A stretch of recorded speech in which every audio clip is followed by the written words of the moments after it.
안녕하세요,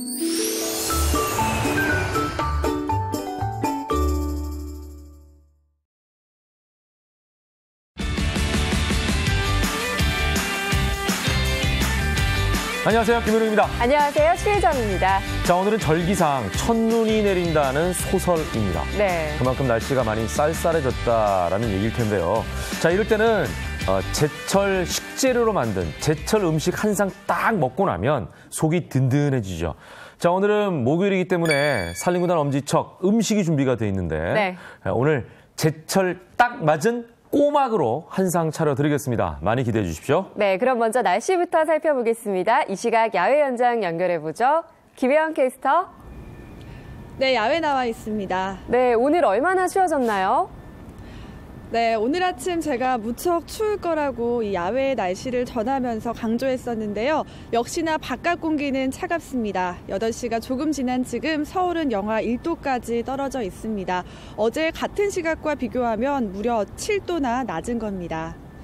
오늘 아침 서울을 포함한 중부 곳곳이 영하권까지 떨어지며 올가을 최저기온을 기록하고 있는데요. 북서쪽 찬 공기가 밀려오면서 기온을 끌어내리고 있기 때문입니다.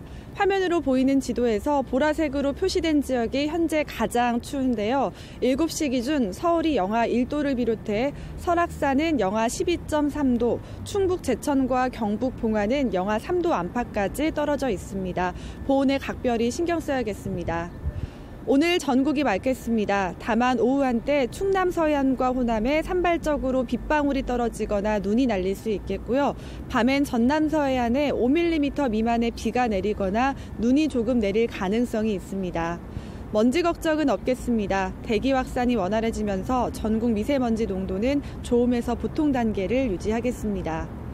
대기는 점점 건조해지고 있습니다. 울산과 부산, 강원 산지를 중심으로 건조주의보가 내려진 가운데 그 밖의 지역도 점차 건조해질 수 있어 화재 예방에 유의하셔야 합니다. 오늘 낮까지 서해안과 동해안, 제주에 바람이 강하게 불 것으로 예상돼 강풍에 대한 대비도 필요합니다. 오늘은 낮에도 부쩍 쌀쌀해집니다. 서울, 춘천 7도, 대전 9도, 전주 8도 등 10도 안팎으로 어제보다 1에서 3도 정도 낮겠고요. 바람까지 강해 체감온도는 이보다 더 낮겠습니다. 내일은 더 추워집니다. 서울의 아침 기온이 영하 4도까지 떨어져 하루 만에 올가을 최저기온을 경신하겠고요. 남부지방까지 영하권에 들어 전국이 오늘보다 춥겠습니다. 이후 주말 사이 이번 추위가 풀리겠고요. 토요일엔 전국 곳곳에 또 비나 눈이 오겠습니다. 어제 내린 비가 얼면서 도로 곳곳으로 미끄러운 곳이 많습니다. 또 강원 남부산지와 영서 지역은 눈이 내려 쌓인 곳이 있으니까요. 안전사고 일어나지 않도록 조심히 움직이셔야겠습니다. 지금까지 상암동 DDMC에서 오늘의 날씨였습니다.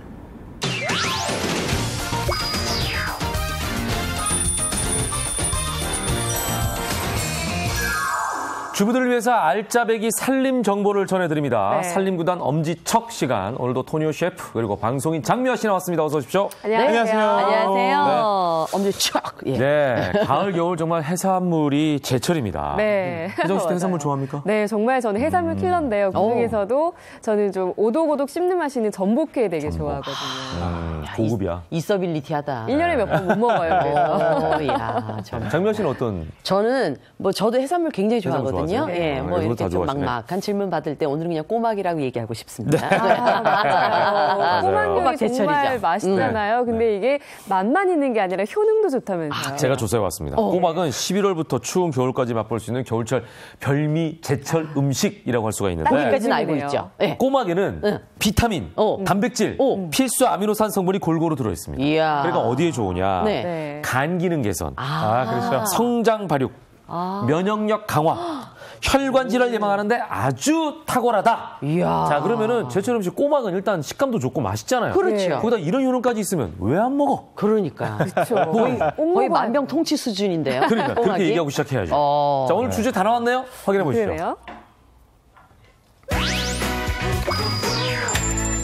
오늘의 주제 제철 맞은 꼬막 한상입니다. 꼬막 한상. 맛있겠어요. 생각만 해도 푸짐하네요. 꼬막 한상. 저는 실제로 이 시즌 되잖아요. 네. 그러면 한식당 가거나 하면 꼬막집 자주 찾아갑니다. 꼭 꼬막만 맞아요. 네. 그 중에서도 뭐 예를 들면은 저 벌교 꼬막 이런 거 제대로 된 거 있잖아요. 작은데도 막 알찬 거 막 이런 거. 그리고 그렇죠. 요맘때 꼭 식당에 밖에 써붙여놔. 꼬막 요리. 그럼요. 그죠? 꼬막 무침. 요때만 먹을 수 있으니까. 꼬막 비빔밥 뭐 이런 거 딱 해서 하면 저거 먹을까? 그 생각이 딱 들죠. 생각만 해도 그냥 침이 확 도네요. 네.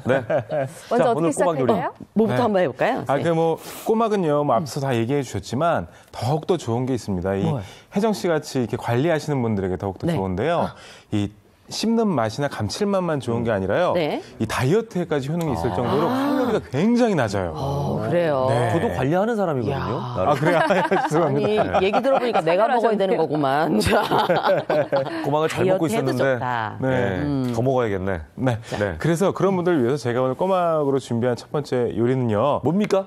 네, 바로 꼬막 부추무침입니다. 맛있겠어요. 꼬막만 무쳐도 사실 맛있는데. 거기에 부추까지. 부추의 그 상큼함이 또 더해지겠네요. 근데 이 꼬막 부추무침 하기 전에 가장 먼저 해야 될 게 있죠. 씻어야죠.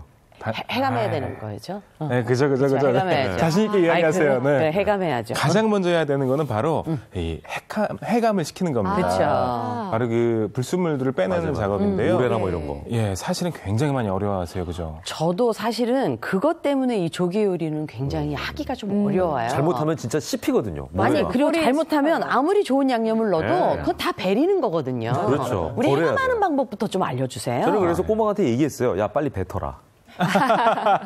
그럼 뱉나요? 저는 김현욱 씨를 뵙고 싶네요. 자, 어떻게 해야 돼요? 이 해감하는 방법 여러분들 어렵지 않습니다. 제가 알려주신 비법 딱 두 가지, 비법 재료 두 가지만 기억을 하시면 재료가 여러분들 또 있구나, 이게. 당연하죠. 일단 소금은 우리가 알고 있고. 그렇죠. 저는 처음 알게 됐네요. 나는 소금 맹물에 하는 중요하고요. 줄 먹기만 먹었지. 그러네요. 굉장히 중요한 재료인데요.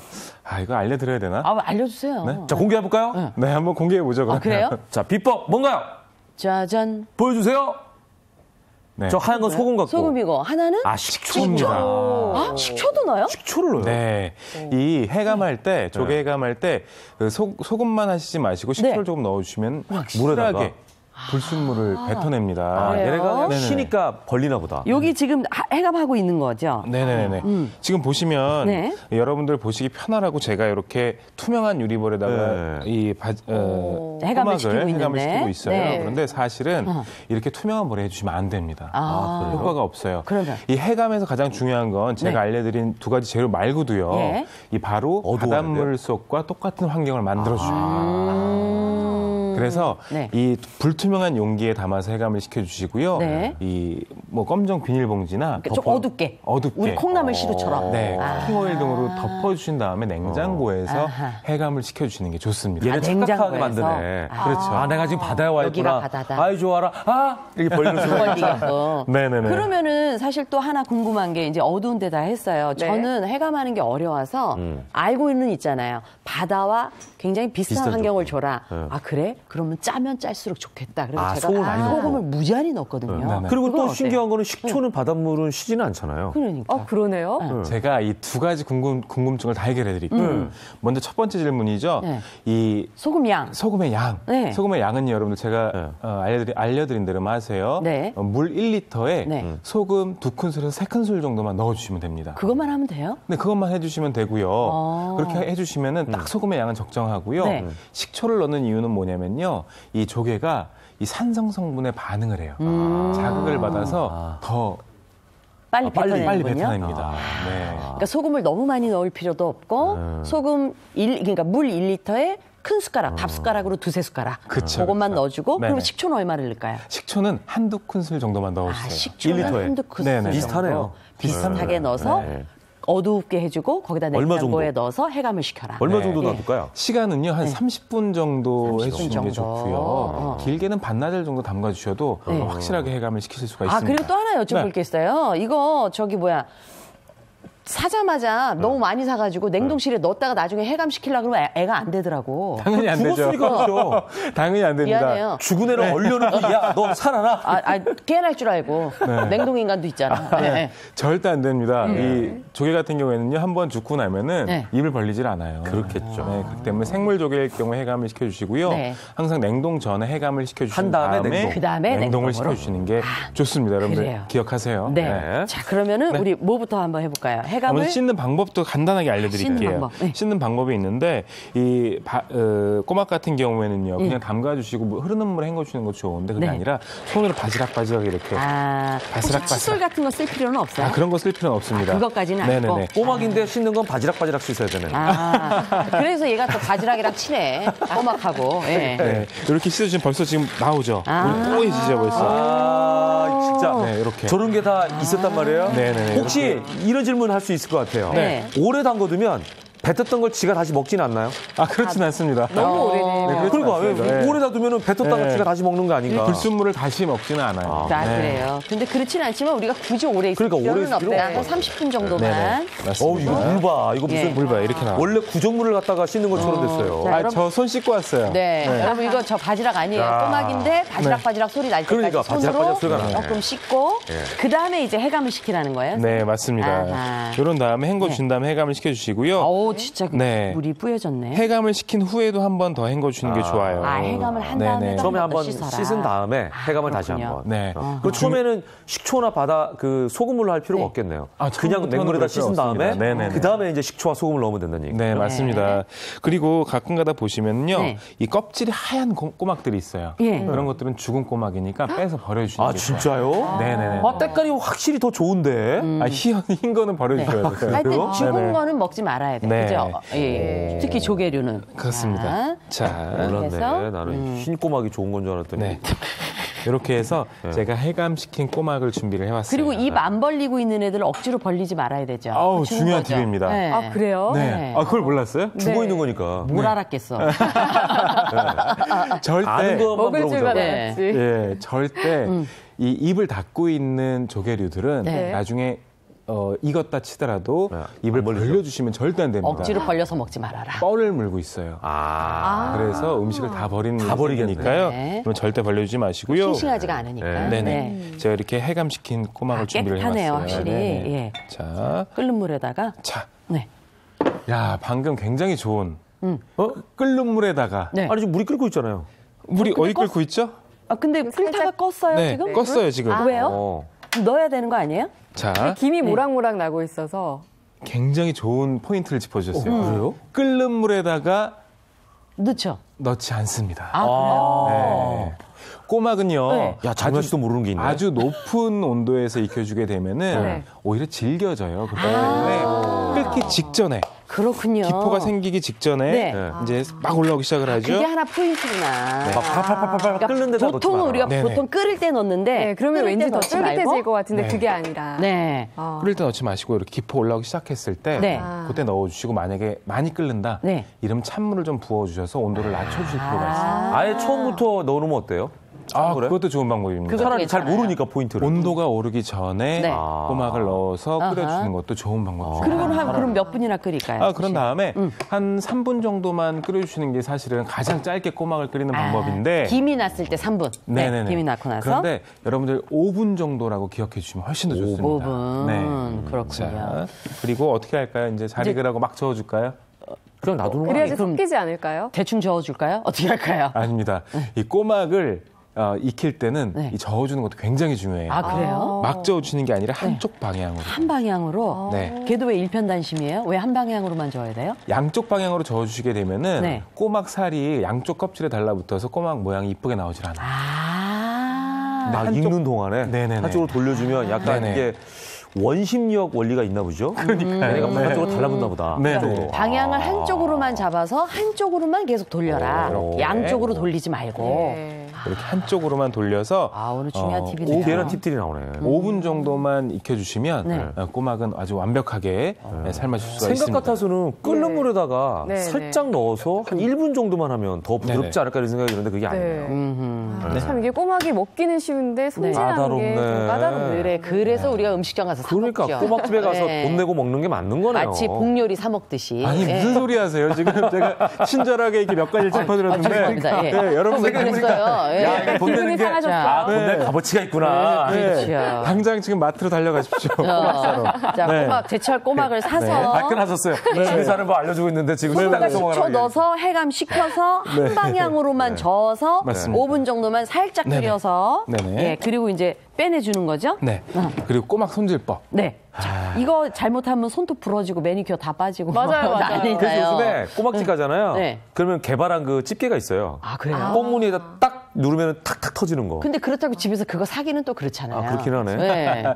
네. 이런 걱정들을 한 방에 해결해드릴 도구가 있습니다. 뭐죠? 여러분들 가까운 곳에 바로 숟가락? 숟가락? 수저입니다. 수저. 네. 숟가락으로 바로 그냥? 네네네. 제가 보여드릴게요. 수저를 이렇게 입 벌린 부분에 넣는 게 아니에요. 여기 보세요. 그러면요? 여기 뒷부분 있죠, 뒷부분. 뒷부분. 홈이 있습니다.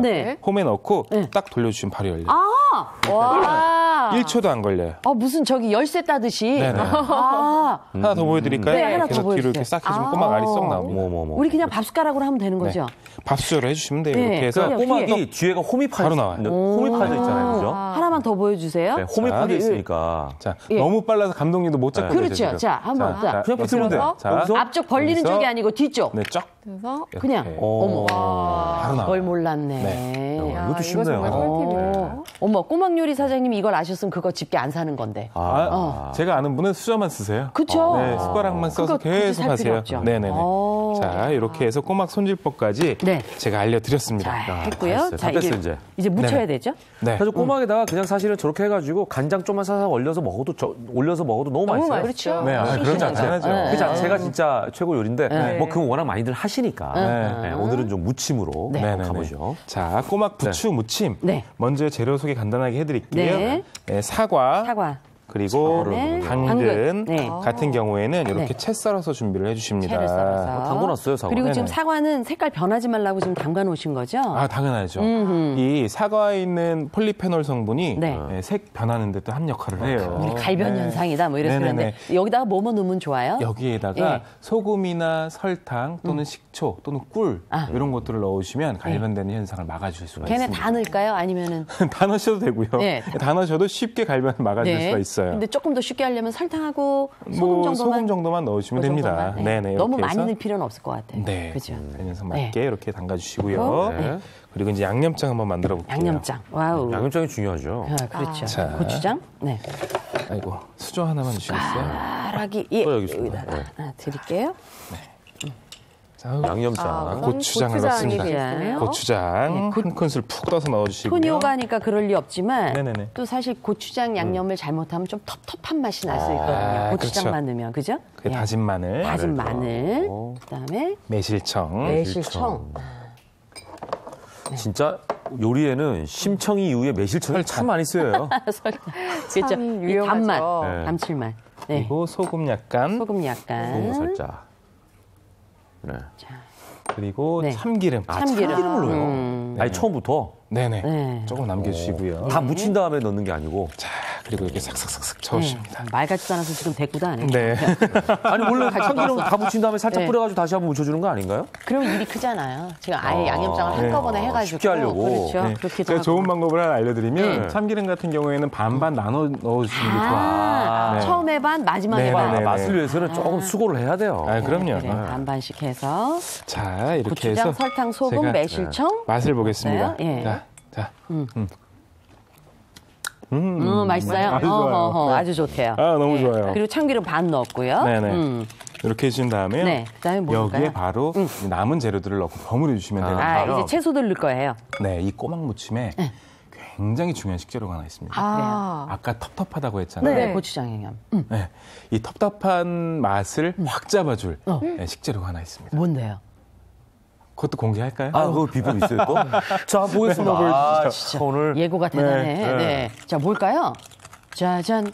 고추. 네, 풋고추입니다. 그래, 고추를 넣으면 아삭아삭하고 텁텁할 때는 좀 풋고추. 시원한 맛이 나죠. 또 심지어 청양고추를 넣으면 좀 더 나을 수도 있겠네. 매운 거 매운 거 좋아하시는 좋아하시네. 네네네. 칼칼하니까. 자, 그럼 풋고추부터 네. 한번 넣어볼게요. 풋고추. 풋고추 한 개 분량 정도 되고요. 한 개 분량 정도. 그리고 양파. 양파. 양파 썬 거, 채 썬 거. 채 썬 거 넣어주시고요. 맛있겠어요. 이미 맛있겠어요. 아유, 그럼 네. 당근은 조금만 넣을게요. 네. 당근 넣고. 제가 당근을 싫어하거든요. 그리고 부추. 네. 근데 부추 당근을 넣어주시고요. 넣어야 또 색깔이 좀 이쁘죠. 그렇죠? 그럼요. 네. 부추는 뭐 원하는 분들은 많이 넣어도 괜찮을 것 같아요. 뭐 쪽파도 넣어주시고요. 예, 쪽파까지. 네. 자. 쫙 넣어주시고 나중에는 고명으로 또 얹어줄게요. 네. 아유, 맛있겠다. 그냥 그것만 먹어도 여기 반반 비벼 먹어도 맛있겠어요. 이렇게 채소부터 올려주시고 버무려 주시면 네. 또 채소에서 채소가 조금씩 맞아요. 나와요. 그렇기 네. 때문에 자, 해주시고요. 그다음에 사과는 사과 하나 맞네, 사과. 사과 빼먹을 뻔했네. 네, 아유, 그렇죠. 사과. 아삭아삭하니 맛있겠어요, 그죠? 네. 야, 이건 우리가 꼬막 부추 무침이라고 했는데 네. 꼬막 부추, 사과, 당근, 쪽파 무침이네요. 그러니까요. 정말 다양한 재료들이 많이 네, 손질해 놓은 꼬막이 들어갑니다. 꼬막. 드디어 오늘의 주인공. 네, 마지막. 오늘 주인공이죠. 꼬막. 끓기 전 물에 넣어서 5분 정도 삶은 네. 꼬막이에요. 네. 오늘 포인트 짚어드렸어요. 끓는 물에 넣지 말고 끓기 전에 넣어라. 네.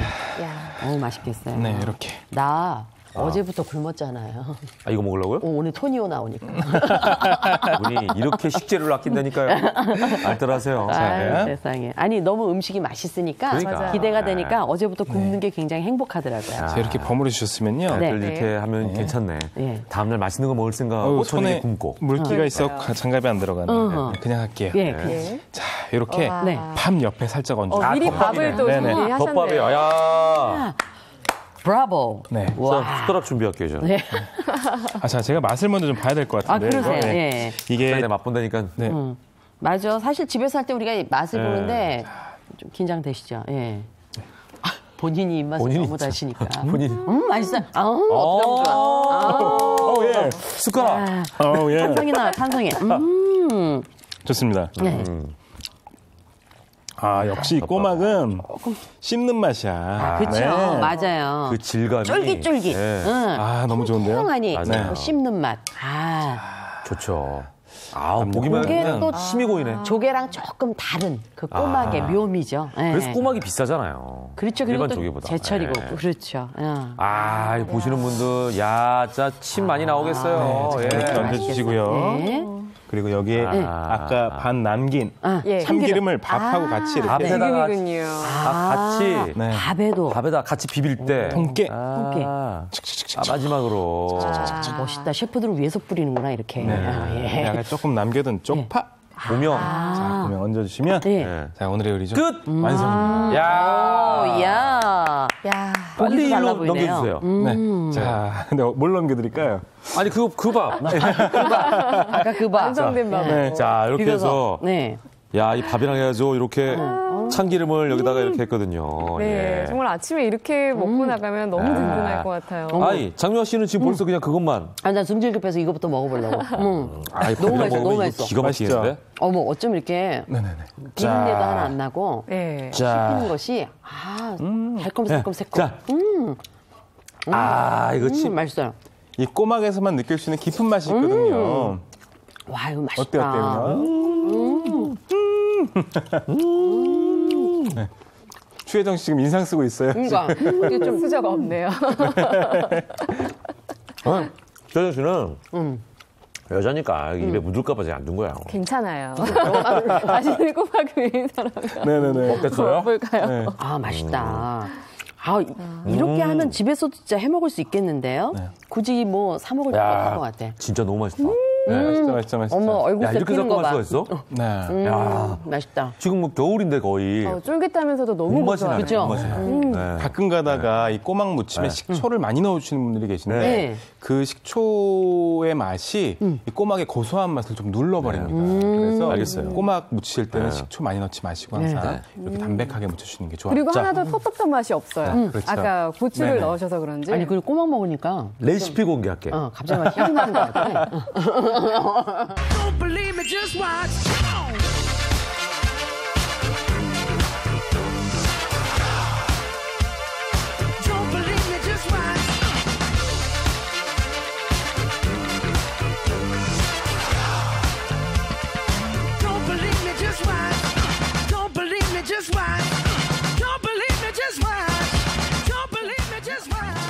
네, 이렇게 해서 꼬막 부추무침과 비빔밥까지 완성을 해봤습니다. 네. 더 먹고 싶은데 갖고 가버렸어. 다음 요리 요리하고. 네. 아쉬워. 너무 맛있었어요. 시작해 두 개 더 있죠? 2개 더 있습니다. 시작해 볼까야 돼요. 몇 분 시간이 남았나요? 지금 15분밖에 안 남았어요. 네. 충분해요. 충분하죠? 여유 있게 해도 되겠어요. 그래요. 그래요? 자, 오늘 두 번째 요리는 뭐냐면요. 바로 뚝배기 나왔어요. 특별합니다. 네, 뚝배기를 이용한 요리예요. 네. 꼬막 달걀찜입니다. 와. 꼬막 달걀찜. 네. 꼬막 치즈 달걀찜이네, 정확하게. 네, 치즈가 정확하게 들어가요. 치즈가 들어가서 꼬막 치즈 달걀찜입니다. 이 계절에 너무 이건 잘 또 맞아요. 반찬으로 먹기 네. 좋겠네요. 사실 이렇게 좀 추울 때 달걀찜 뜨끈뜨끈하게 해놓으면 참 좋은데 네. 항상 엄마들이 할 때마다 이 달걀찜에 뭘 좀 영양가 있는 걸 넣어주고 싶은데 항상 그 생각을 하는데 위안 찌는 김에. 맨날 넣는 게 파밖에 없어. 항상 좀 파가 제일 미안했거든요. 쉬우니까. 근데 오늘은 꼬막도 넣고 치즈도 넣고 맛있겠어요. 아이들이 좋아할 것 같네. 네, 맞습니다. 아빠가 좋아할 것 같은데. 나 좋아해, 나 좋아하고 여러분들 원래 달걀찜을 맛있게 하려면 네. 약간 멸치 육수나 이런 것들을 내셔야 돼요. 아, 그래요? 그런데 맹물을 붓는 게 아니구나. 네, 꼬막 달걀찜에는 그 네. 육수를 따로 멸치 육수를 낼 필요가 없습니다. 아, 왜요? 왜냐면 꼬막이 육수 역할을 대신해요. 그렇죠. 꼬막 자체에서 즙이 나오니까. 네네. 그럼 아니, 한번 꼬막을 만들어봐요. 삶았던 물을 좀 활용하면 어때요? 꼬막을 삶았던 물을 사용하셔도 되고요. 그것도 되잖아요. 네. 그런데 그 번거로움을 한 번에 해결해 드릴게요, 네. 제가. 그래, 뭐든지 좀 쉬워야 돼요. 먼저 예. 달걀물부터 한번 만들어 볼게요. 네. 달걀이 여섯 개네. 다섯 개입니다. 5개. 네네. 네. 5개. 근데 저는 벌써 걱정이 되는 게 뭐냐면요. 왜요? 계란찜이 시간이 좀 많이 걸리잖아요. 우리가 네. 식당에 가도 마지막에 나오는데 오늘 저희가 시간이 그렇게 생방송에서 충분하진 않은데 아이. 몇 분 정도 예상하시나요? 달걀찜 사실은 이 미팅할 때 10분이라고 얘기했는데 네. 한 6분에도 가능할 것 그래요? 같아요. 네네네. 빨리. 왜냐면 아까 15분 남았다고 그러고 음식 2개라 그랬는데 본인이 충분하다고 얘기했거든요. 그러면 지금부터 시작해서 드시고 출근하셔도 되겠네. 그러니까. 아니, 본인 입으로 충분하다고 그래놓고 네. 안 되면 안 되잖아요. 이러고 못하면 되게 민망하겠네요. 자, 달걀물은 이렇게 풀어주시는데요. 네. 그다음에 여기에 네. 소금 소금 좀 넣고요. 소금 약간 네. 넣으시고요. 그러고 보니까 진짜 소금은 안 들어가는 데가 없네. 그럼요. 그렇죠. 진짜 귀한 식재료네요. 오죽한 보면 빛깔소금이겠어요? 볼수록. 예, 근데 그리고 원래 후추도 조금 넣으면 좋잖아요. 그럼요. 후추 그렇죠? 넣으셔도 네. 이 달걀에서 날 수 있는 비린내를 잡아줄 수가 있습니다. 그렇죠? 지금 넣으시는 뭐예요? 거는 마요네즈예요. 마요네즈를 넣어요? 네. 마요네즈를 좀 넣어요? 마요네즈를 살짝 넣으시면은 네. 맛이 기름지고 굉장히 좀 풍성해져요. 부드럽고. 기름진 거 좋아하는 사람들. 네네네. 아니 꼭 그렇지 않아도 아주 살짝만 넣어서 약간 네네. 좀 풍성한 맛을 느끼기에는 고소하면서도 많이 넣지 부드러운 않고. 맛이 있을 네. 것 같아요. 마요네즈 넣는 거 처음 봤네. 그리고 이 외에 식당에서 하는 막 폭탄 달걀찜 같은 네, 거 네. 그거 너무 신기하더라고. 너무 어떻게 궁금했어요. 나는 타더라고 그게 안 되고. 집에서는 안 돼. 요게 타더라고. 간단해요. 하실 수 뭐예요? 있어요. 뭐예요? 바로 제가 알려드린 이 재료만 있으면 또 비법 되는데요. 있어요? 네네네. 당연히 있죠. 자, 이것도 한번 공개해 보겠습니다. 자, 계란찜을 풍성하게 만드는 비법. 짜잔. 이 뭐야? 하얀색인데 이거 또 뭐야? 이게 뭐예요? 베이킹. 네. 베이킹 소다는 청소할 때 쓰는 거 아니에요? 아닙니다. 요리할 때 빵 만들 때 쓰거든요. 베이킹소다를 청소할 때도 쓰지만. 왜냐면 우리 그렇죠. 맨날 네. 설거지 할 때 이거 써라라고 그러니까. 네, 주로 빵 만들 때 쓰죠. 맞아, 네. 맞아. 그리고 예전에 어릴 때 그 설탕 과자 먹을 때 네네. 베이킹 소다를 약간 넣어주면 부풀었던 기억이 나거든요. 그럼 지금 베이킹 보니까 소다요? 조금만 넣으셨어요. 네, 아주 조금만. 아주 조금만 넣으시는데요. 네네. 저희 티스푼으로 끝에 살짝 찍어서만 넣으셔도 돼요. 그 정도로 네네. 조금 모르고 네. 푹 찍으면은 이거 그냥 터지는 거 아니야? 또 많이 부풀려서 엄청나게 부풀어가지고. 욕심내지 말라는 거죠. 자. 티스푼 끝에만 적실 정도로 그 그 정도로 정도만 만들어 넣어라. 볼게요. 네. 먼저 네. 기름 살짝 둘러주시고요. 기름도 살짝 기름을 또 두르는군요. 기름을 써요. 네. 여기에 네. 대파 네. 넣을게요. 네. 대파. 대파를 넣고. 네. 그리고 여기에 바로 꼬막을 넣어주세요. 꼬막을 넣어서 미리 미리 좀 넣어서 삶아주는군요. 그래서 여기서 이제 육즙을 우리가 빼겠다는 얘기죠? 네네. 그리고 약간 데쳐줘야 되는 거죠. 그럼 살짝 볶아야 되겠네요. 살짝 볶아주시면 그죠? 돼요. 이렇게 살짝 볶아주시다가 그러니까 역시 그래야 사람은 나오지. 배워야 돼. 맨날 집에서 하던 것만 하니까 요리에 발전이 발전이 없잖아요. 그리고 여기에 물을 네. 뚝배기의 3분의 1 정도만 채워주세요. 네. 아, 많이 안 넣네. 그거. 많이 안 넣습니다. 지금 생수 그냥 부으신 거예요. 네네네. 예. 근데 오늘은 특별히 자. 사실 육수를 내면 더 좋지만 육수를 낼 필요가 없다. 꼬막이 아니 지금 들어가서. 꼬막을 볶았잖아요 한번. 거기다 육수를 부었으니까 저게 이제 꼬막이 우러난 물이 된 거예요. 그렇죠. 네. 예. 꼬막 그렇죠, 맛이 그렇죠. 우러난. 자, 이렇게 해서 이제 네. 끓여야 되는 거죠? 네. 네. 끓어오르기 시작을 하면 네. 여기에 달걀물을 넣고 네. 살살 저어가면서 끓여주시면 예. 맛있는 달걀찜이 되는데요. 저어야 돼. 네. 네. 자, 제가 좀 기다려줄게요. 그래요. 자, 오늘 저희가 네. 뭐 여러 가지 넣었지만 사실 달걀 푼 물에다가 네. 마요네즈 조금 넣고요. 네, 네. 그럼 더 풍성한 맛이 난대요. 포인트. 거기다가 베이킹소다. 네. 베이킹소다는 티스푼에 끝쪽. 끝에만 적실 정도로 그 정도로 넣으면 우리 식당 가면 빵 부풀잖아요. 예, 그렇게 했다고 오늘 한 번 더 짚어드려요 지금. 네. 예. 그리고 대파하고 지금 네. 꼬막을 넣고 네. 살짝 볶다가 네. 물을 붓고 끓기를 지금 저희가 기다리고 있습니다. 장면 씨. 아, 친절하셔라. 개인 요리 방송 준비하고 있죠. 아니야.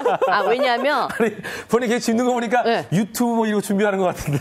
왜냐하면 저처럼 어중뛰게 잘 모르는 분들은 예. 이게 지금 아니 너무 좀 잘하고 계셔서. 잘하고 싶은데. 예. 아니, 너무 잘하고 계셔서 제가 짚은 거예요. 아니 난 예. 진짜 너무 오늘 네. 역시 사람 배워야 그러니까. 되는구나 그 생각이 자, 들었어요. 달걀물 넣겠습니다. 네, 달걀물 넣습니다. 그냥 훅 이제. 붓는 것도 아니에요 지금 보니까. 살살 뚝배기에 풀어가면서 80% 정도가 차오를 때쯤 그만해주세요. 꽉 채우지 말고 그러는 게 아니는 거죠. 예. 네, 자, 80% 정도 채워주시고요. 80%만 채우고요. 네. 예. 여기 치즈를 넣어주시죠. 자, 치즈 마지막에 그렇죠. 많이 넣어주세요. 어머. 네. 치즈를 좋아합니다. 아 그러시군요. 자, 여성분들 다 치즈 넣을까요? 좋아해. 다 넣어주세요. 네네네. 여성분들 치즈 좋아해. 아우 이럴 때 굉장히 애매한 말 있죠. 치즈는 이렇게 듬뿍 먹고 다이어트 한다고 네. 하니까. 이거 다 아이러니하죠. 넣을까요? 그러면 꼭 하는 말 있잖아요. 저를 사랑하는 만큼 넣어주세요. 이러면 안 넣을 수 없게끔. 자, 그래서 저어주는 네, 거예요. 밑에 눌러붙지 않도록 네. 좀 저어주세요. 이때 이렇게. 중불로 하나요? 불은? 지금 네. 원래는 중불로 해주시는 건데 네. 저는 좀 빨리 하기 위해서 좀 불을 세게 좀 세게 할게요. 했죠. 저희는 이제 방송이라 조금 센 불에 네. 했고요. 집에서는 중불에 넣고 살살 저어가면서. 그죠? 살살 저어가면서. 이렇게 저어서. 그럼 덩어리들이 생기기 시작을 하고. 지금. 계속 저어야 돼요 끝까지? 아니요. 어느 정도 덩어리가 몽글몽글하게 잡힐 생기면 그냥 때까지만 놔두면 돼요? 됩니다. 예. 그 혹시 뚜껑 같은 거 덮어야 되는 거 아닙니까? 당연히 그래야 확 덮어야죠. 부풀어 가요. 아, 그죠? 마지막에. 네. 그래야지 이게 확 부푸니까. 네. 자, 김현웅 씨가 또 틀리는 것 빼고는 또 맞추는 게 몇 개씩 몇 있어요. 개씩 그죠? 있죠. 몇 개씩 네, 있어요. 아이고, 매번 틀리면 어떡해. 네, 그러니까. 계속 던지다 보면 한두 개씩은 맞더라고요. 너무 던지니까. 자, 이렇게 해서, 지금 불 조절이 중요하네. 이게 정성이 또 필요하네요. 그리고 사실 뚝배기에다 하면 보는 느낌도 좋고 그렇죠. 그다음에 네. 오래도록 가고 얘가 더 맛있다는 그런 느낌이 덩어리가 막 들어요. 지고 있어요, 지금. 뚝배기에다 하는 게. 네. 그죠? 그리고 나서 뚜껑을 덮어주시면. 네. 저는 지금 뚜껑으로 약간 국그릇 같은 걸 썼는데요. 네. 자기 뚜껑이 아니에요. 네. 보약 네. 같아 보약. 베이킹 소다를 넣었기 때문에 좀 풀어올 수가 있거든요. 이게 볼륨감이 생기니까. 네네네.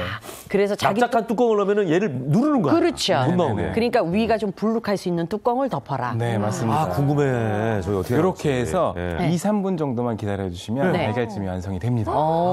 네. 그러면 한 6분 정도 걸리는 게 맞네요. 맞아요. 맞죠. 네. 자, 그럼 우리 그동안 뭐 할까요? 그동안 파스타 한번 만들까요? 그래요. 파스타 네네네. 마지막 네. 거 네. 준비를 좀 하시죠. 예. 파스타를 한번 만들어 예. 볼게요.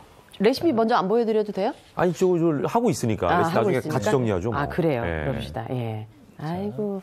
자, 그러면, 자, 네네네. 프라이팬을. 자, 프라이팬. 그 다음 요리 가겠습니다. 왜냐면 시간이 이제 또 한 7분밖에 안 남았으니까. 우리 토니오가 또 전공이 이탈리아 요리잖아요. 이름도 그러네요. 이름도 토니 홈.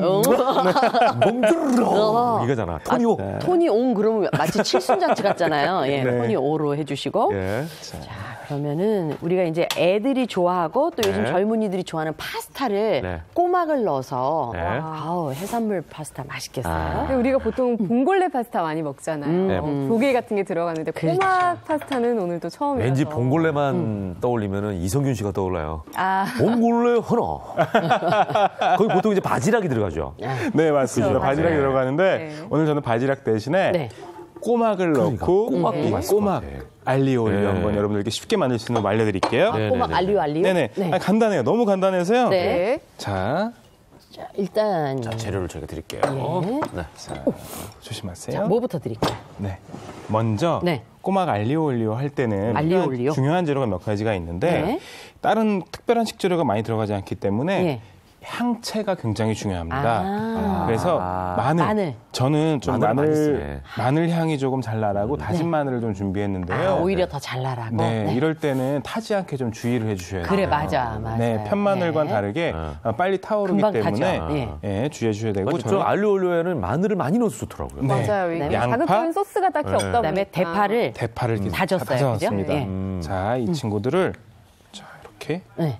팬에 맨 후라이팬에 네. 달구어진 팬에 넣습니다. 달구어진 팬에. 자, 자, 양파, 파 네. 다진 파.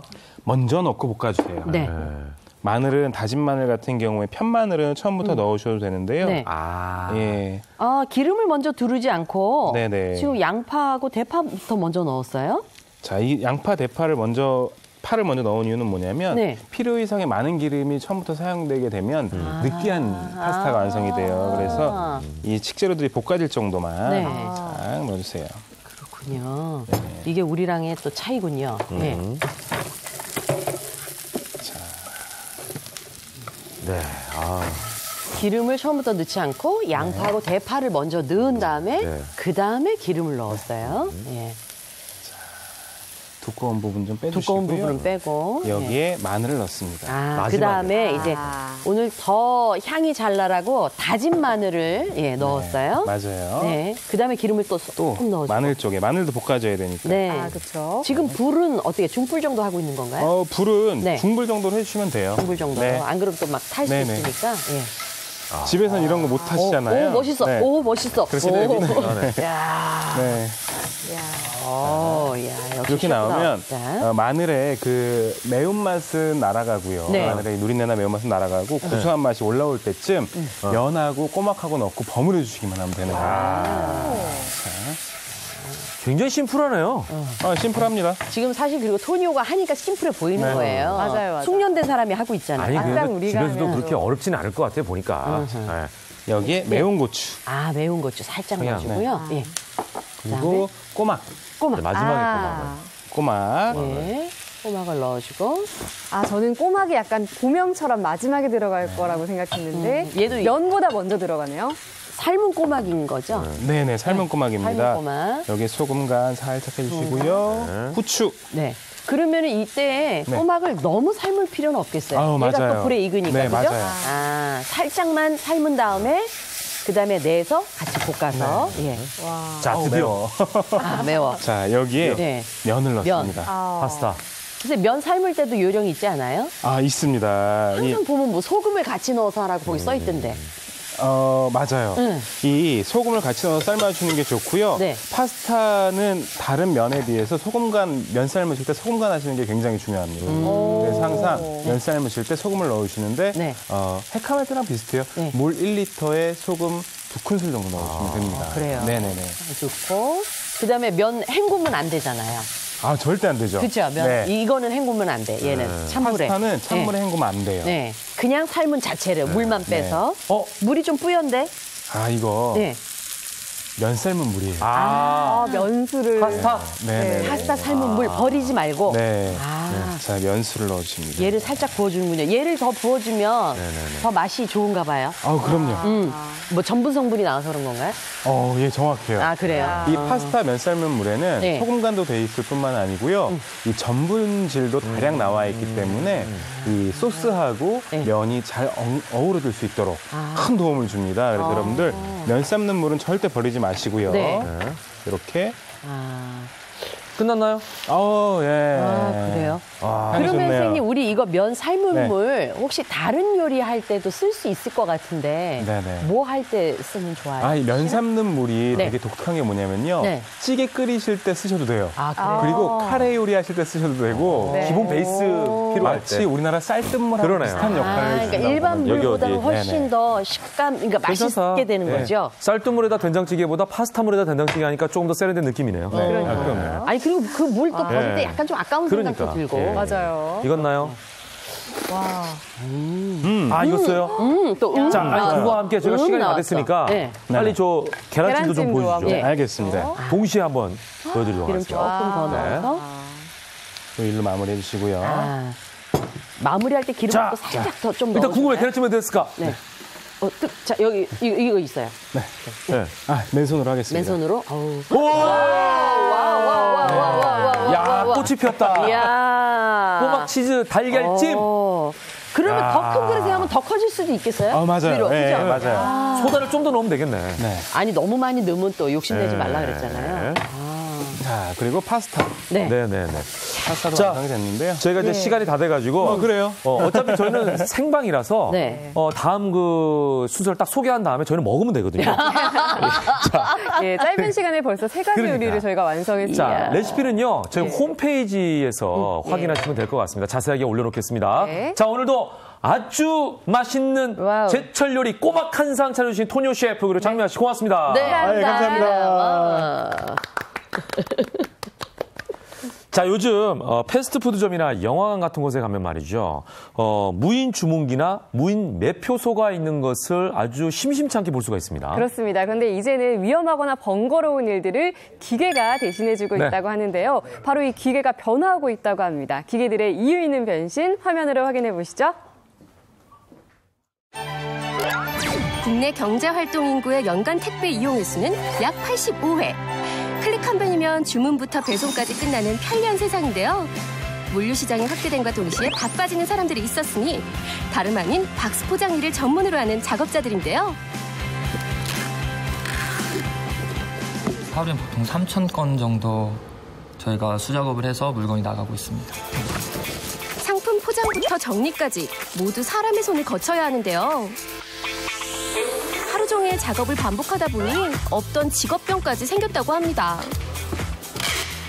힘든 거는 목도 아프고 어깨도 아프고 계속 이렇게 반복되게 그 커팅기도 힘을 줘서 뜯어야 되잖아요. 그러니까 아플 수밖에 없죠. 계속 똑같은 자세로 해야 되니까. 저 같은 경우는 이제 키가 있으니까 허리도 아프게 되고. 하루에 접는 상자만 평균 1,500여 개? 정말 어마어마한 양이죠? 접고 붙이고 접고 붙이고 상자를 접는 과정만 해도 허리부터 목, 어깨까지 안 쑤신 곳이 없습니다. 이때 고단한 작업 과정을 덜어주는 구원투수가 있었으니 그 이름 제한기인데요. 일의 능률이 높아지고 일의 속도가 빨라지고 일단 사람이 하다 보면 아무리 숙련된 사람이라 해도 실수가 나오기 마련인데 기계는 일정한 모양 그대로 나오기 때문에 작업자의 힘과 안전을 보장하기 때문에 우선 그게 좋은 것 같습니다. 작업자의 불편함은 줄이고 작업 효율은 높이니 그야말로 일석이조 아니겠어요? 여기에 마무리 포장 작업을 돕는 봉안기까지 있다면 간단하게 작업 완료! 그런데 이쯤에서 드는 한 가지 의문. 작업 속도가 정말 좋아졌을까요? 잘 접어요. 여기 선생님이요. 경력 4년의 최고참 작업자 이미자 씨. 빈 상자를 척척 접어내는 솜씨가 거의 기계 수준인데요. 베테랑 작업자와 제한기의 대결. 대결 과정은 상자 빨리 접기입니다. 기계도 정확하고 좋지만 저도 한 4년 동안 저기 했으니까 기계하고 시합하면 저도 만만치 않을걸요. 시작! 동시에 대결 시작합니다. 속도는 물론 정밀도까지 보기로 했는데요. 양쪽 모두 순식간에 상자를 쌓아 올리는데요. 그런데 이때 작업 완료를 알리는 제한기. 반면 도전자는 상자의 반이 남았네요. 기계하고 저하고 실력이 거의 비슷하다 생각을 했는데 막상 해보니까 기계가 훨씬 정확하고 빠르게 나오네요.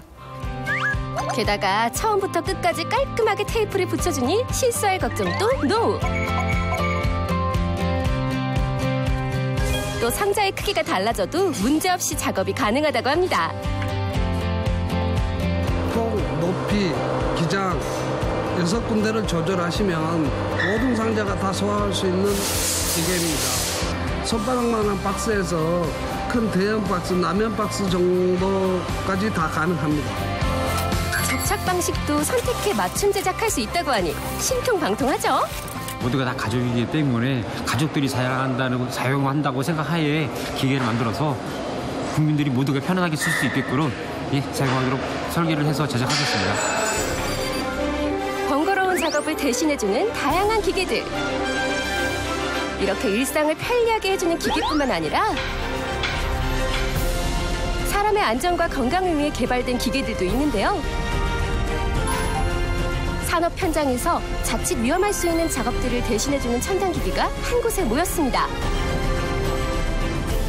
그중에서도 사람들의 눈길을 사로잡은 한 기계가 있는데요. 기계 속으로 빨려 들어가는 네모난 철판. 도대체 이게 뭐예요? 지금 현재 산업 현장의 모든 철판을 이어붙이는 부분에 대해서는 용접이 필수로 따라가게 되어 있는데 그 용접을 용이하게 하기 위한 1차 기초 작업이라고 보시면 됩니다. 우리 생활과도 밀접한 조선, 자동차 제조 등에 꼭 필요한 과정인 용접. 이 용접을 용이하게 하기 위해서 꼭 필요한 과정이 있다고 하는데요. 용접을 하려면 이 용접 이 각을 쳐야 돼요. 철판을 이어붙이기 위해선 면치 작업은 필수. 각을 쳐서 용접을 하는 거거든요. 채워놓으니까 용접이 강해지는 거지. 금속의 면을 깎아내는 면치 작업을 하는 용접을 해야 결합력이 더 좋아진다는 거. 하지만 이 작업도 쉽지 않습니다. LPG와 산소를 틀어서 그다음에 커팅을 하게 되고요. 그 커팅하고 난 이후에 또 면이 좀 안 고르기 때문에 그 그라인더로 마무리 작업을 합니다. 이때 어쩔 수 없이 발생하는 것이 이산화탄소와 분진인데요. 이런 작업 환경은 몸의 변화까지 불러왔습니다. 이게 전부 다 분진, 냄새, 코도 새카맣고 콧구멍에 코를 불면 코가 새까맣게 그래요. 보호환경과 마스크로 중무장을 하더라도 오래 노출되다 보면 건강을 위협할 수밖에 없죠. 이런 문제점 때문에 최근 이곳에선 직원들의 건강과 안전을 위해 분진과 탄소를 줄인 면치 가공기를 설치했다고 합니다.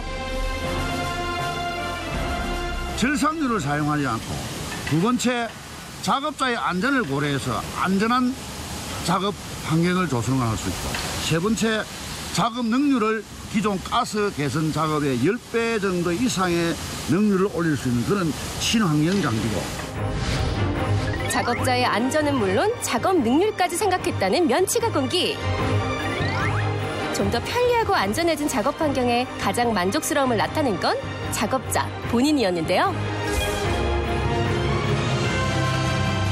아무래도 또 작업 능률도 좋아지고 또 아무래도 작업 환경이 많이 좋아지다 보니까 또 작업자의 안전함과 건강이 제일 좋아진 것 같아요. 사람에 의한, 사람을 위한 착한 기계들의 활약. 앞으로 더 기대해봐도 되겠죠? 네, 날씨가 추워져서 감기 걸리신 분들 많으실 텐데요. 날씨가 추워지면 감기뿐만 아니라 또 하나 조심해야 될 게 있습니다. 바로 화재입니다. 그렇습니다. 겨울철 난방기기 사용이 늘어나면서 화재 위험도 높아지고 있는 건데요. 이번에는 전기화재 예방법에 대해서 준비했습니다. 함께 보시죠. 소리 없이 찾아와 우리의 생명과 안전을 위협하는 화재 사고. 엄청난 파괴력으로 매년 큰 피해를 주고 있는데요. 최근 발생한 대형 화재 사고들 역시 마찬가지였습니다. 그런데 이 사고들에게는 단 하나의 공통점이 있다는데요. 바로 전기로 인해 발생한 화재라는 점입니다. 통계에 따르면 작년 한 해 동안 약 8천여 건이 발생한 전기 화재는 총 200여 명의 인명피해와 1,000억 원에 달하는 재산을 앗아갔는데요. 그래서 준비했습니다. 위험천만 생활 속 전기화재 안전 예방법. 지금 바로 시작합니다. 추운 겨울철 전기 난방기기 사용이 늘면서 덩달아 높아지는 게 있습니다. 바로 가정 내 전기화재 위험성인데요. 때문에 주부들 걱정이 이만저만이 아닙니다. 겨울에 전기장판 같은 거 많이 사용을 하는데 그걸로 인해서 이렇게 화재 나는 거 보면 많이 무섭죠.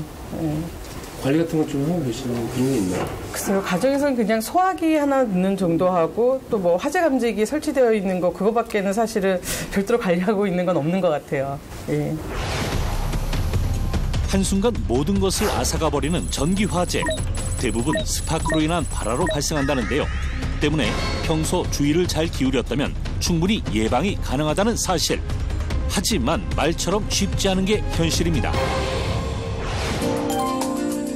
자, 이러한 사람들의 고민을 해결해보고자 새로운 시도에 나선 곳이 있습니다. 오랜 연구 끝에 전기 화재의 근본적인 해결 방법을 찾아냈다는데요. 바로 이 조그만 시트에 그 해답이 숨겨져 있습니다.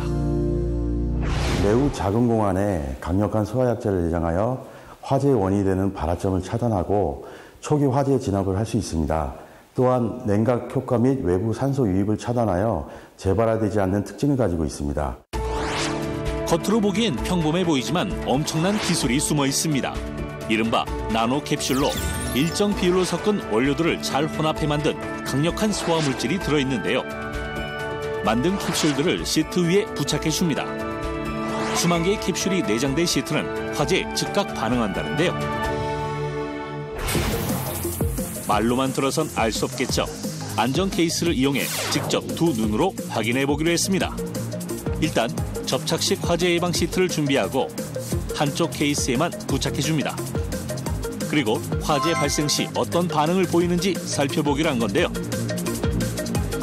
자, 과연 어떤 결과가 나올까요? 공정성을 위해 양쪽 모두 같은 발화물질로 만든 불꽃을 사용했습니다.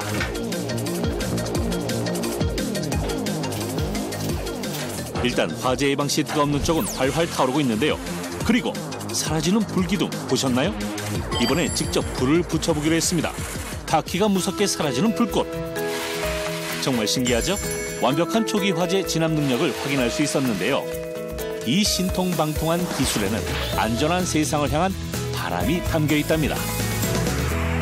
귀중한 생명과 소중한 재산을 화재 사고로부터 보호하기 위해서 본 제품을 개발하게 되었습니다. 부착 시트를 붙이기만 하면 화재 발생 초기에 즉각 반응해서 화재 사고를 미연에 예방, 방지할 수 있도록 개발되었습니다. 풍선 모양의 캡슐 속에는 마이크로 센서가 내장되어 있는데요. 온도 감지 기능이 있는 이 센서는 전기 배전판 온도가 120도가 되는 순간 소화 약재를 분사시켜 화재를 완벽 차단해줍니다. 다양한 형태의 제품에 적용될 이 기술력은 철저한 안전검증 과정을 거친 것으로 실제 소방안전기술원 인정서까지 획득했는데요. 거기에 실용성까지 겸비하고 있어 많은 곳에서 사용되고 있답니다. 특히 화재에 취약한 병원의 경우 더욱 큰 호응을 얻고 있는데요.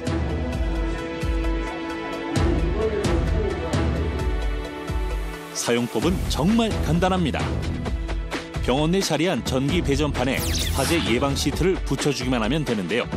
이 시트만 있다면 스파크 발생도, 갑작스런 누전도, 전기로 인한 화재는 끄떡없습니다. 일반 가정에서도 화재 예방 시트는 그 능력을 100% 발휘하고 있습니다. 한 가정집을 찾아가 봤는데요. 전기 누전 차단기에 부착된 화재 예방 시트는 가족을 위한 당연한 선택이었습니다. 결과는 대만족인데요. 2층에 하고 2층 이제 단독주택인데 그 부모님하고 이제 동생하고 같이 살아요. 근데 다른 식구보다 많아요. 그래서 가장으로서 좀 불안합니다. 그래서 설치를 하게 됐고요. 방지 차원에서 굉장히 안심이 됩니다. 일단 뭐 마음은 항상 든든하게 생각하고 있습니다. 여기에 안전 사용법까지 더해진다면 올겨울 전기 화재는 걱정 없겠죠? 간단하지만 효과는 만점인 생활 속 전기 안전 수칙 한번 배워볼까요? 먼저 오래된 전선은 갑선이나 누전의 위험도가 높으니 반드시 새 것을 교체해줍니다. 콘센트 주변은 먼지 접근 금지 구역, 안 보이는 곳까지 꼼꼼하게 청소. 또한 전기 플러그 주변 쉽게 타는 물건이나 인화성 물질은 절대 안 됩니다. 여러 개의 제품을 사용할 수 있는 멀티탭은 반드시 용도에 맞게 사용하고 문어발식 연결은 절대 금물입니다. 정말 간단하죠? 갑작스럽게 찾아와 우리의 삶을 위협하는 불청객 화재 사고. 순간의 방심이 큰 화를 낳습니다. 철저한 예방과 관리로 화재로부터 안전한 겨울을 보내세요.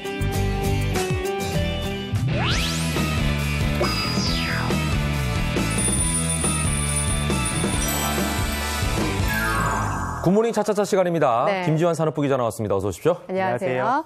네, 요즘 미세먼지가 논란이 되다 보니 원인 이 대안 중 하나로 디젤 폐기 정책을 실시한다고 하는데요. 아무래도 디젤차가 미세먼지 원인이기 때문이겠죠? 네, 맞습니다. 아무래도 디젤 기관을 이 내연 기관으로 사용한 자동차를 바로 디젤 자동차라고 하는데요. 근데 아무래도 디젤 자동차라고 했을 때는 딱 떠올리시는 게 2015년에 있었던 디젤 게이트를 많이 떠올리실 것 같아요. 기억납니다. 네, 그래서 간단하게 한번 짚어드리면 이 영미권의 사용하는 아주 유명한 차량 브랜드였죠. 네. 이 주행 시험으로 판단이 될 때만 자동차가 저감 장치를 작동시켜서 이 환경 기준을 충족하게끔 이 엔진 장치를 프로그래밍 했었는데요. 알고 보니 이 차량의 디젤 엔진에서 나오는 배기가스가 이 기준치의 무려 40배나 된다는 게 드러나서 아주 큰 논란이 됐었습니다. 맞아요. 네, 그런데 무엇보다 더 논란이 됐던 거는 이 차량을 홍보할 때 이 클린 디젤이라고 홍보했기 때문인데요. 네, 하지만 전혀 클린하지가 않았죠. 그러네요. 네, 이 때문에 이 사건으로 정부에서는 이 클린 디젤 정책 자체를 폐기했었습니다. 네, 이후에 클린 디젤 정책 폐지에 대한 국민들의 반응도 찬성이 많은 편이었습니다. 네, 그동안 시행되던 혜택도 같이 사라지는 건가요? 네, 맞습니다. 우선 대표적으로 이 노후 경유차 자체가 서울시로 진입을 하지 못하게 됐고요. 그리고 그동안에는 저공해 경유차라는 기준이 있었는데 이 기준 자체가 아예 사라져 버렸습니다. 네, 그래서 아무래도 저공해 경유차에게는 그동안의 혜택도 좀 많은 편이었는데요. 이 주차료라든지 그리고 혼잡 통행료 감면 등이 있었는데 이런 혜택도 사라지게 됐고요. 그리고 환경 개선 부담금이라고 이거를 면제해주는 제도도 있었는데 이 제도 역시 사라지게 됐습니다. 특히나 공공기관은 2030년에는 경유차 제로화를 목표로 하고 있는데요. 2020년부터는 경유차도 사지 않고 내구 연한이 넘어가면 차도 바로 폐차하기로 했습니다. 자, 그렇다면 디젤 자동차를 대체할 만한 대안이 필요한 거 아니겠어요? 네. 그 대표적인 대안이 바로 친환경 자동차인데요. 요즘에는 각 지자체에서도 이 친환경 자동차를 보급하려고 많이 노력을 하고 있는데요. 그래서 오늘은 이 친환경 자동차의 장점에 대해서 판넬로 한번 준비해봤습니다. 3가지가 준비되어 있네요. 첫 번째는요? 네, 첫 번째는 공기 정화 효과입니다. 와, 어느 정도 청정기 같은 느낌이구나. 네, 최근에 또 미세먼지가 많이 심각하잖아요. 이 문제에 대해서 좀 도움이 되는 효과라고 할 수 있는데요. 이 대표적으로는 이 수소 전기차라는 게 있습니다. 이 수소 전기차 같은 경우에는 수소와 산소가 결합해서 만든 전기로 움직이는 자동차인데요. 이 수소 전기차는 앞에서 말씀하신 것처럼 미세먼지와 같은 나쁜 물질을 걸러내주기 때문에 이른바 달리는 공기청정기라고도 불리고 있습니다. 그래서 H사가 발표한 자료에 따르면 이 수소 전기차가 1시간을 달렸을 때 정화할 수 있는 공기량이 약 27kg 정도 된다고 하거든요. 근데 이렇게 딱 들었을 때는 사실 와닿지는 않는데 수치로는 네, 수치로는 와닿지는 않는데 이 양이 40명이 1시간 이상 호흡할 수 있는 공기 정화량이라고 합니다. 야, 그러면 모든 차가 친환경 자동차가 돼버리면은 나무를 심는 것과 비슷한 효과가 있다고 생각할 수가 있겠네요. 자, 두 번째. 한 대만 달려도 효과가 좋기 때문에요. 그래서 두 번째는 이 경제적인 연비와 차량 유지비가 있습니다. 이 친환경 자동차 같은 경우에는 이 가솔린 엔진과 그리고 전기 모터가 같이 움직이게 되는데요. 출발할 때나 좀 저속으로 달릴 때는 전기 모터로 달리게 되고 일정 이상 속도로 올라갔을 때는 엔진이 가솔린 엔진으로 달리게 되는데요. 이 두 가지가 왔다 갔다 하면서 사용을 하다 보니 일반 자동차보다도 연비가 더 좋습니다. 그러네요. 네, 그래서 가솔린차 대비 약 16만 원 정도 월 유지비를 아낄 수가 있고요. 그리고 친환경 차를 3년 보유했을 때는 이 준중형 가솔린 차량에 대비해서 무려 500만 원 이상 유지비를 아낄 수 있습니다. 야, 이건 뭐 일석이조 아닙니까? 공기 정화 기능이 있죠. 경제적인 연비와 차량 유지비까지 내려주죠. 야, 이런 뭐 친환경 자동차를 쓸 수밖에 없는 상황일 것 같아요. 한 가지가 더 있어요. 세 번째는 뭐죠? 한 가지가 더 있는데요. 뭘까요? 정부의 지원 혜택도 많이 받을 수가 있습니다. 심지어 정부의 지원까지 해줍니까? 근데 전기차 구매를 하면 정부에서 보조금을 지원해주게 되는데요. 전기차를 구매할 때 각 지자체마다 사실 보조금이 조금 다르기는 합니다. 그런데 적게는 440만 원, 많게는 1,100만 원까지의 보조금을 받을 수가 있고요. 그리고 국비 지원금도 나오게 되는데 국비 지원금으로는 1,127만 원 정도까지 받을 수가 있습니다. 그리고 이뿐만이 아닙니다. 집에서 사용할 수 있는 충전기를 구매할 때는 150만 원, 최대 150만 원 정도의 보조금을 받을 수가 있고요. 보조금뿐만 아니라 세제 지원도 아주 많습니다. 개별 소비세는 최대 300만 원, 그리고 교육세는 최대 90만 원, 그리고 취득세는 최대 200만 원의 세제 혜택을 받을 수가 있는데요.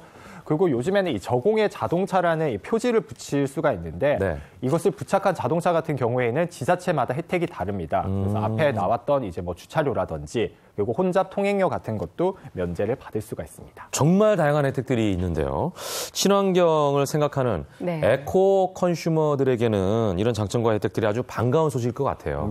최근에 또 미래 세대를 위해서도 그렇고 또 미세먼지가 워낙 이슈가 되다 보니까 좀 에코 컨슈머들이 많잖아요.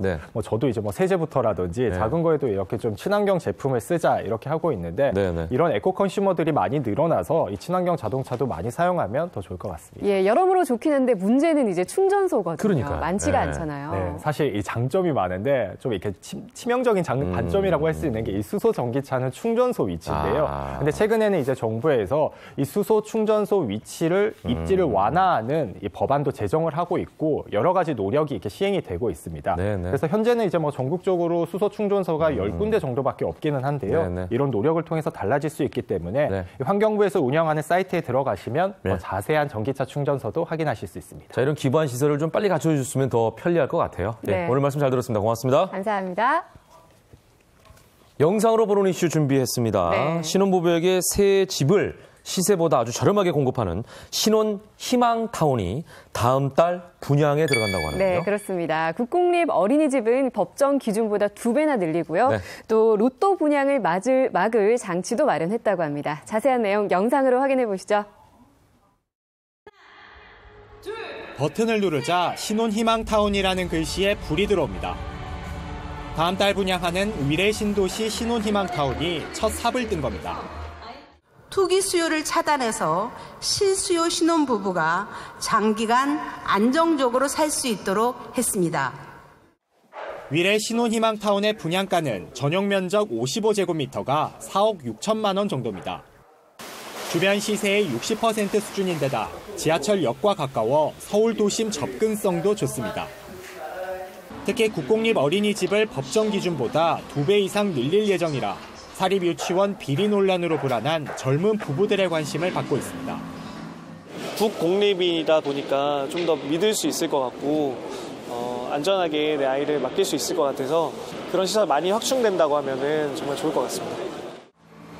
결혼 7년 이내 신혼부부는 물론 예비 신혼부부까지 신청할 수 있지만 외벌이의 경우 월 소득이 600만 원, 맞벌이는 합쳐서 650만 원 이하여야 합니다.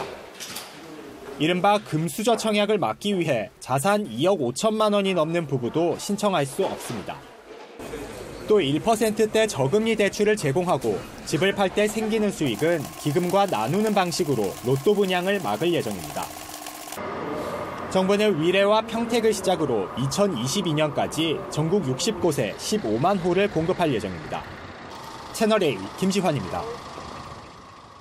짧은 소식 전해드리겠습니다. 네. KB국민은행은 인천 송도 컨벤시아홀에서 우수기업 200여 곳이 참가하는 제2차 KB굿잡 우수기업 취업 박람회를 오늘까지 진행합니다. 구직자들은 서류 작성과 면접 스킬 향상을 위한 취업 컨설팅관, 이미지 메이킹 등을 돕는 취업 특강관 등 다양한 프로그램에 참여할 수 있습니다. 직업계고 학생들의 취업 확대를 위해 KB국민은행과 교육부의 업무 협약도 진행됐습니다. 네, 다음 소식입니다. 채널A와 동아일보는 오는 27일 서울 중구 명동 은행연합회관에서 2018 몸신 포럼, 몸신이 전하는 건강 이야기를 개최합니다. 채널의 간판 프로그램이죠. 나는 몸신다에 출연한 전문가들이 나와서 강연과 다양한 체험 프로그램을 통해서 건강 비법을 전해드립니다. 네, 참고로 참가비는 없으며 선착순 200명에게는 소정의 선물을 드린다고 합니다. 네. 몸신 포럼과 함께 건강한 장수시대 맞이해보시기 바랍니다. 네, 자 생방송으로 함께했습니다. 김민욱의 굿모닝 11월 22일 목요일 순서 마칩니다. 네, 저희는 내일 아침 8시에 찾아뵙겠습니다. 행복한 하루 만드십시오. 고맙습니다. 감사합니다.